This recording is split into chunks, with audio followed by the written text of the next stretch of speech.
తాము మోయదలుచుకోలేదు. అసంతృప్తి బిల్లు జనసేన చెల్లించదలుచుకోలేదు. కానీ ప్రజల్లో ఈరోజు తన వల్ల కూటమి ఐక్యత దెబ్బతింటోంది, తన వల్ల జగన్మోహన్ రెడ్డి మళ్ళీ అధికారంలోకి వచ్చే పరిస్థితి ఏర్పడింది, తన వల్ల చంద్రబాబు నాయుడు అస్థిరపడ్డాడు అనే మెసేజ్ పోకూడదు అన్నది పవన్ కళ్యాణ్ అంచనా. ఎందుకంటే చంద్రబాబు నాయుడు ప్రభుత్వాన్ని నిలబెట్టింది తానే అని చెప్తూ చంద్రబాబు నాయుడు ప్రభుత్వాన్ని తానే అస్థిరపరిస్తే ప్రజలు అంగీకరించరు.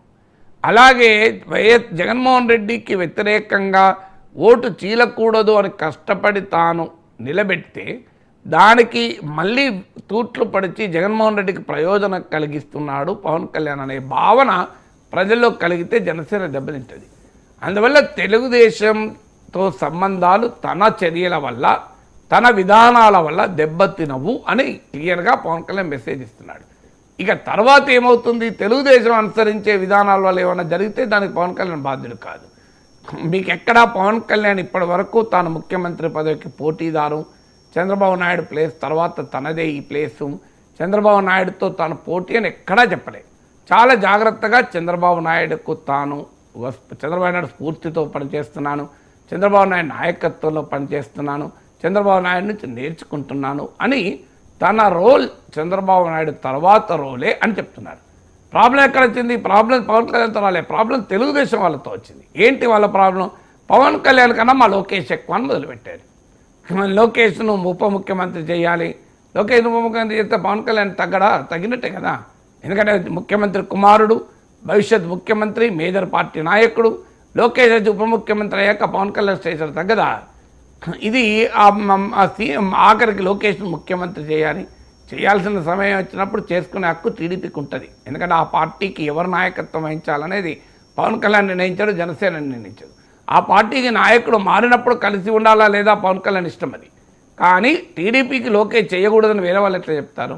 కానీ ఆ సందర్భం వచ్చినప్పుడు చేయడం వేరు, ఇప్పటి నుంచి కుంపటి పెట్టడం వేరు.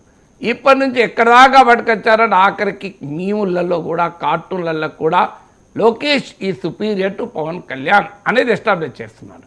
అందుకే లోకేష్ను వల్లనే అధికారంలోకి వచ్చాం, లోకేష్ యువగలం వల్లనే అధికారంలోకి వచ్చాం అని లోకేష్ను ఎలివేట్ చేసే క్రమంలో పవన్ కళ్యాణ్ను పరోక్షంగా తగ్గిస్తున్నారు.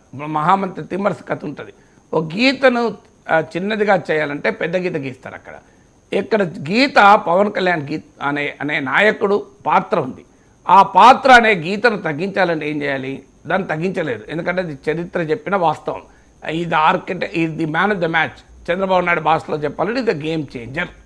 ఇప్పుడు ఆ గేమ్ చేంజర్ను గీత తగ్గించలేరు కదా, అందుకే లోకేష్ గీత పెద్ద గీస్తున్నారు. ఈ తెలుగుదేశం వాళ్ళు గీస్తున్నారు, జనసేన వాళ్ళు ఎక్కడ గీయలేదు. చంద్రబాబు నాయుడు కన్నా పెద్ద గీత పవన్ కళ్యాణ్ గీసారా? ఇంతవరకు మీరు గమనించిన పవన్ కళ్యాణ్ మాటలు ఎక్కడన్నా నేను చంద్రబాబు నాయుడు కన్నా సుపీరియర్ అనే మెసేజ్ ఎక్కడ ఇవ్వలే. ఆ జాగ్రత్త పవన్ కళ్యాణ్ పడుతున్నాడు, నేను చంద్రబాబు నాయుడు నాయకత్వంలోనే ఉన్నాను అని. కానీ తెలుగుదేశం వారు అత్యుత్సాహంతోనో తొందరపాటుతోనో కారణాలు ఏదైనా రాధాకృష్ణ గారి భాషలో చెప్పాలంటే రాజకీయాలు నిశ్చలంగా ఉండవు కనుక పవన్ కళ్యాణ్ ముందు పెట్టి బీజేపీ జాతీయ నాయకత్వం తెలుగుదేశానికి ప్రత్యామ్నాయంగా ఎదగాలని ప్రయత్నిస్తోంది ఏబిఎన్ రాధాకృష్ణ వ్యాఖ్య. ఆ అనుమానంతోనో ఆ వాసనతోనో పవన్ కళ్యాణ్ కన్నా మా లోకేషే ఎక్కువ అని చెప్పదలుచుకున్నాడు. ఆ చెప్పే క్రమంలో పవన్ కళ్యాణ్కు లక్ష్మణుని కలర్ లాగా చూపెడుతున్నారు, లోకేష్ను శ్రీరాములాగా చూపెడుతున్నారు, అలాంటి వాళ్ళ మీద అటాక్ చేయడానికి కూడా. సో అందువల్ల ఈ ప్రక్రియ అంతా అంటే పవన్ కళ్యాణ్ ఇవ్వాల్సిన మెసేజ్ ఏంటంటే, నేను నిర్మించిన ఈ వైసీపీ వ్యతిరేక కూటమి, నేను నిర్మించిన వైసీపీ వ్యతిరేక ఐక్యతను నా వల్లనే చెడిపోయింది అనే భావన ప్రజలకు కలగకూడదు. కానీ తెలుగుదేశం వారి వ్యవహార సరళి వల్ల జరిగితే దానికి ఎవరేం చేయగలుగుతారు? తెలుగుదేశం పాలన వల్ల ప్రజలు అసంతృప్తి పెరిగి ఇబ్బందులు వస్తే తాను బాధ్యుని కాదు కదా. అందువల్ల అప్పుడు మాట్లాడాల్సింది అప్పుడు మాట్లాడతాడు. ఇప్పుడైతే ఈ విషయాలు మాట్లాడుతున్నాడు. Right sir. ఇక డీలిమిటేషన్కు వ్యతిరేకంగా స్టాలిన్ నేతృత్వంలో జరిగిన భేటీకి తెలంగాణ నుంచి బీఆర్ఎస్ అండ్ కాంగ్రెస్ రెండు పార్టీల నాయకులు అటెండ్ అయ్యారు. రేవంత్ రెడ్డి కూడా అటెండ్ అయ్యారు, కేటీఆర్ కూడా.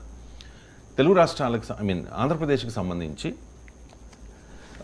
చంద్రబాబు నాయుడు కానీ పవన్ కళ్యాణ్ కానీ హాజరవ్వాల. జగన్ అన్న హాజరవుతారా అంటే ఆయన కూడా ఒక లెటర్ రాసి ఊరుకున్నారు. సో చంద్రబాబు నాయుడు అండ్ పవన్ కళ్యాణ్ వీళ్ళిద్దరికీ ఆహ్వానం ఉంది సార్, వీళ్ళు ఎన్డీఏ కూటమిలో ఉన్నారు కాబట్టి వెళ్ళలేదు అనుకోవచ్చు. మరి జగన్ ఎందుకు వెళ్ళలేదు? లెటర్ రాసి ఊరుకున్నారు ఎందుకు? మీరు అన్నట్లు చంద్రబాబు నాయుడు